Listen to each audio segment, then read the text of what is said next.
Bible Lessons Daily. Ancient truth for modern life. Saul of Tarsus hunted his targets with a precision that bordered on obsession.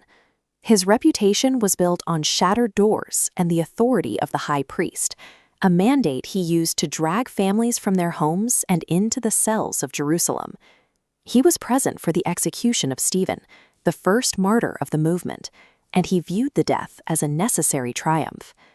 From Jerusalem's ancient arches to the smallest households, he conducted a systematic campaign to silence anyone who confessed Jesus as Lord. But Jerusalem wasn't enough to satisfy his drive. He requested official letters to take his campaign north, intending to bring every believer in Damascus back to the capital in chains.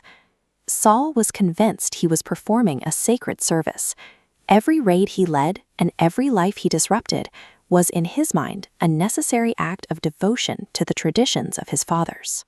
With his warrants in hand, Saul set out on the road to Damascus at midday, moving with the momentum of a man who believed he was beyond questioning. Just as he neared the city, a light brighter than the noonday sun overtook him.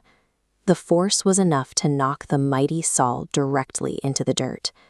A voice spoke from the brilliance, addressing him by name. "Saul, Saul, why are you persecuting me?" When Saul asked who was speaking, the reply was direct. "I am Jesus, whom you are persecuting." When the light faded, Saul opened his eyes and found himself in total darkness. The man who had set out to lead a conquest now had to be led by the hand into the city he intended to raid. The momentum of Saul's old life didn't just slow down, it was shattered. He entered Damascus not as a victor, but as a man waiting in the silence of what remained of his former world. For 3 days, Saul sat in a house in Damascus, refusing to eat or drink. He remained blind, forced into a state of total physical and spiritual stillness. For a Pharisee who had spent his life wielding the law as a weapon, this was a complete loss of autonomy. He was no longer the one issuing orders, he was the one waiting for instructions. Saul's collapse forced him to sit in the discomfort of his own history.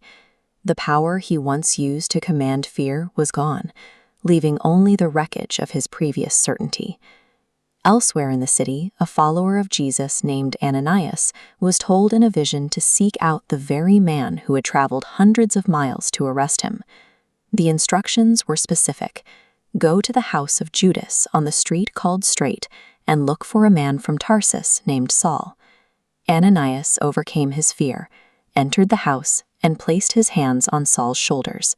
He addressed him as Brother Saul, and immediately something like scales fell from Saul's eyes.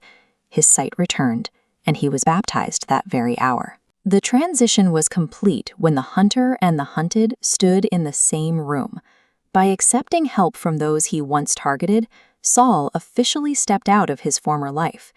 Saul immediately took his extensive religious training and began preaching in the synagogues, using the same scripture he once used to condemn Christians to prove that Jesus was the Messiah.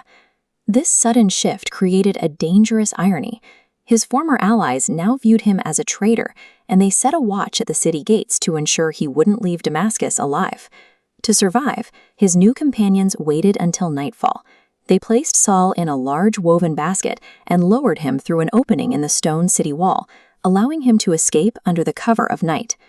Stepping into this new direction meant the environment that once supported him had now become hostile. He had abandoned the safety of his old status for the uncertainty of his new work. This shift was marked by a change in identity. While he was born Saul, a name rooted in the prestige of the tribe of Benjamin, he increasingly became known by his Roman name, Paul. The choice was strategic.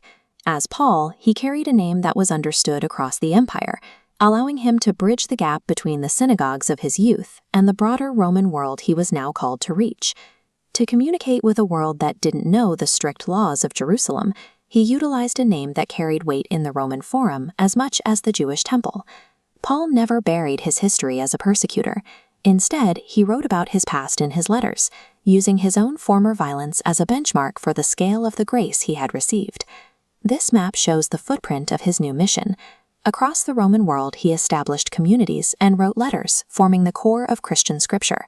He spent decades traveling, writing, and laying down his life for the gospel he once tried to destroy. The same relentless drive Saul once used to silence the movement became the very thing that sustained its growth. The architect of destruction had become its most prolific builder. What lesson spoke to your heart today? Tell us in the comments and subscribe for daily Bible wisdom.